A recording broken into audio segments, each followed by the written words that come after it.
Welcome back to the channel. Yes, it's me, the Great Grandad Woo Ding, guest of the Great Woo Ding. This is the tutorial for the Uninvited Joker, which you may have just watched. It's a trick number 128 from Scarney on Card Tricks. It's a trick involving the Joker. I've mentioned that we're going to do a trio of tricks with Jokers, but we've realised since filming that first bit that it's probably going to be a whole playlist. So ignore all my references to 3 tricks with Jokers. It'll probably be a lot more than that. So I did change the handling slightly from the original Scarney version, which was you had to leave the Queen in the pack, on top of the pack, and then do all the counting and then put the last 2 cards back on the pack just to enable you to get the Queen back off the pack to do the final king and queen. And I didn't like that. It just felt you wouldn't do it, would you? You'd just go through the whole thing. So I didn't like that part of it. So I thought, oh, how can I get around that? So this is what I've done. The first subtlety actually is using a pack with unusual court cards, because you don't remove one of the cards, you don't want that to be that noticeable. In a normal pack, you would easily notice the Jack, Queen or King, I think. It might just subconsciously, well, I didn't see the Jack, Queen or King. With this pack where the court cards are unusual, which you get nowadays with lots of different packs, then so it's a little tip for any other trick really, where you're not getting the full set out and you don't want it that noticeable. Use a pack with unusual court cards.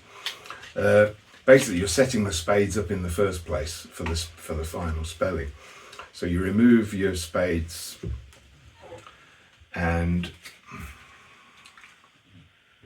you leave the king in the pack. So the king stays about a fourth down from the top of the pack, and I leave that in the pack with the other joker, and then hopefully you get a little kicker ending then, which we'll come to at the end, because it's a kicker ending.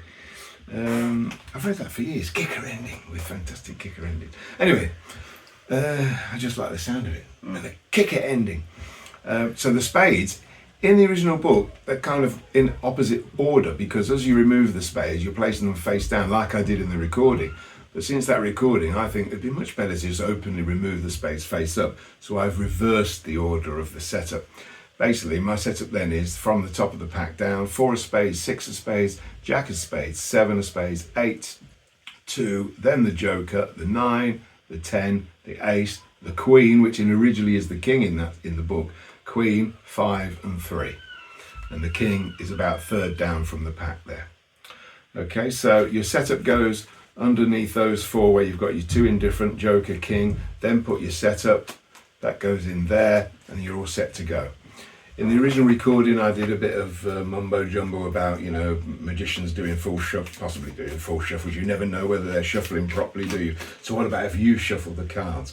And then I know you're good at riffle shuffling, so you give that a good thorough. So that mumbo jumbo, was that a false shuffle? It was a full shuffle, of course it was. Yes, tutorial. Yes, it was a full shuffle. I'm keeping that stock on the top, and that you can do that with any full shuffle. But my preferred one is that cutting about half the pack off. You're doing an in jog slightly, and then the rest are going on top. Your thumb is pushing those up.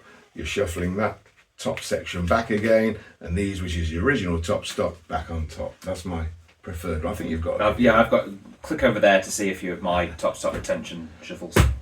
So you're good at riffle shuffling. Give that one good riffle shuffle for us.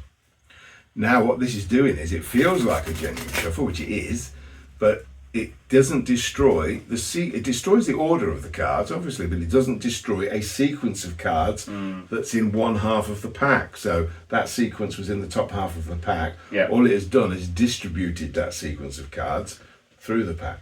Yeah. So when I turn these over and go through now to get the spades out, they're still in the order that I set them up. And I'm going to get them out. As I come across them, I'm going to bring them out face up. So you can do this quite openly in front of them. So as I run through, I'll remove the spades in the random order that you've just shuffled them. And I go through and I get to the 3 of spades. There's the 3, the 5, the queen, the ace, the 10. There's the joker in the random position that you've shuffled it to, and it's going to stay there. There's the 2, the 8, the 7.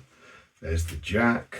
The 6. Now, as I get to the 4, I know the 4 is my top card of that stack. Okay. Yeah. So I know I don't want to go any further now and show show the king, because the king is still here somewhere. Yes. So as I get to the 4, I know that. That's when I'm going to bring them away from you if you're watching me, and just go through that final one and just check where they are in this order that I want for the kicker ending.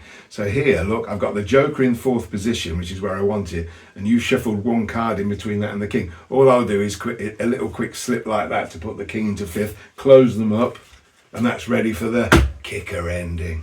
Okay, these are in the random order that you just shuffled them into. I'm not going to change the order. You can spread these out. Once again, I like to do the spread that way so that the audience can see the cards from their perspective rather than us. Yeah. If you're just doing it for one person, then that's fine. You're doing it this way to say they're random. Okay, happy that they're the order that you just shuffled them. Yeah. I'm now going to go through and spell each card one letter at a time. A, C, E. Basically, 1 card to the top to the bottom, and it's the next card that should be the card, the ace. Okay, Yeah. T-W-O, T-W-O. 2, T-H-R-E-E. 3. The only important thing to remember on this is when you hand them over to the spectator to do the wrong spelling, which is now for the first time at 4. Look, it's that simple. Did you spot what I was doing? 1 card to the bottom Yeah. for each letter and turn over the next card. So you try and spell 4. Spectator does it F-O-U-R. No, that's the uninvited joker. And this is where this repeat gag of the uninvited joker. Always important to put the joker back underneath every time. All right, so the joker goes underneath. No, look, I'll show you. F-O-U-R, 4. There's the 4. Try it with the 5. So no funny moves for the magician. No funny moves. Count. They're just in the right order all the time. Yeah. I hand them back to you to try 5, and now the joker's coming into the correct position for 5. I-V-E. 5. No, you don't understand. This is where it starts to, hopefully be slightly mildly amusing, as you like to say. Yeah. Always put the joker on the bottom. I now spell the 5. F-I-V-E. 5. Have a go with 6. You might have more luck with 6. S. Yes. X. Yeah. No. Look, I'll show you. You sure you copied me exactly here? Look, S-I-X. 6. You got the idea? Let me show you. S-E-V-E-N. 7. Got the idea? E-I-G-H-T. 8. Have you got the idea? It's that simple. Go 9. You can't go wrong with 9. N-I-N-E. 9. Look, some people think, well, maybe it's just because you were, it's some sort of sequence to it where it only works for you. You do it once, you hand it back to me. No, try it again. 9. You get it right. Try it again. 9. N-I-N-E. Now, this is where I've changed it slightly because I let him do this 2 or 3 times just on the 9. Just turn for the, no, try it again. The 9. You can do it 2 or 3 goes. You can do it as many goes as you like. N-E. 9, as long as you keep putting bless you. Excuse me. He's allergic to the uninvited joker until I want to do it, and I put the joker on the top for the time that I want to do the 9 rather than underneath. Underneath, it'll always come up the joker. On the top, N-I-N-E, he hopes. 9, got the idea? T-E-N, 10, got the idea now? J-A-C-K,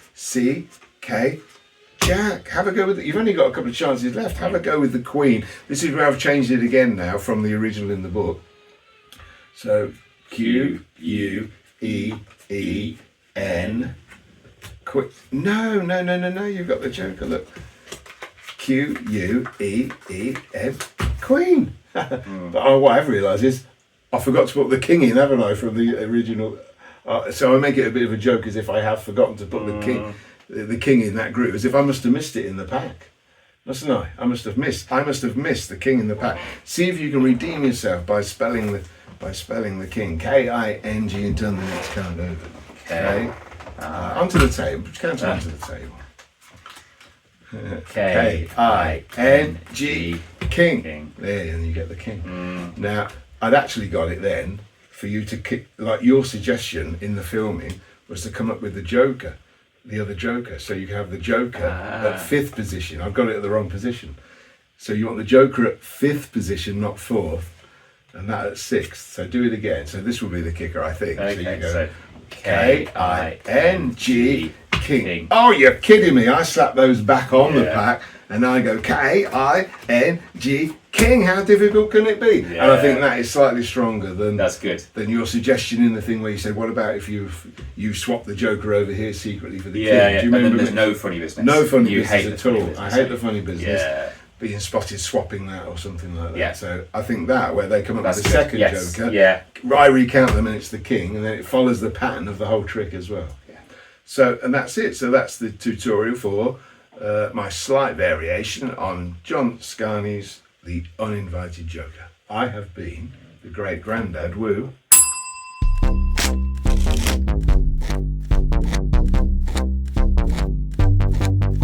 The Great Woo, the Great Grandad Woo Ding, the Great Grandad Woo Ding just did a thing.